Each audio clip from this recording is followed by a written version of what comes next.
ഇന്ന് തൃക്കാർത്തിക. ഞാനും കാർത്തിക വിളക്ക് കത്തിക്കാനുള്ള ഒരുക്കത്തിലാണ്. അതോടൊപ്പം തന്നെ നമുക്ക് ഒരു തൃക്കാർത്തിക ഐതിഹ്യം കൂടി കേട്ടുപോയാലോ? തൃക്കാർത്തിക കഥകൾ ഇങ്ങനെയൊക്കെ. കേരളത്തിലെ ക്ഷേത്രങ്ങളിൽ ആഘോഷിക്കുന്ന പ്രധാന ഉത്സവമാണ് തൃക്കാർത്തിക.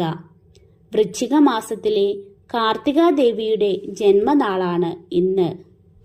ലക്ഷ്മി പ്രീതിക്കായി വീടും പരിസരവും ദീപങ്ങളാൽ അലങ്കരിക്കുന്നതാണ് തൃക്കാർത്തികയായി ആഘോഷിക്കുന്നത്.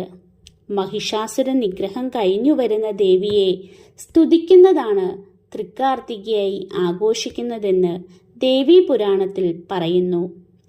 താരകാസുര പുത്രന്മാരായ ത്രിപുരന്മാരെ നിഗ്രഹിച്ചു വരുന്ന മഹാദേവനെ ദേവി ദീപങ്ങൾ തെളിയിച്ച് സ്വീകരിക്കും. ഹായ് ഗൈസ്, ഞങ്ങൾ ഇന്ന് കാർത്തിക വിളക്ക് കത്തിച്ചു കഴിഞ്ഞിരിക്കുകയാണ്. എല്ലാവർക്കും ഇഷ്ടപ്പെട്ടെങ്കിൽ ലൈക്കും സബ്സ്ക്രൈബും ചെയ്യണേ.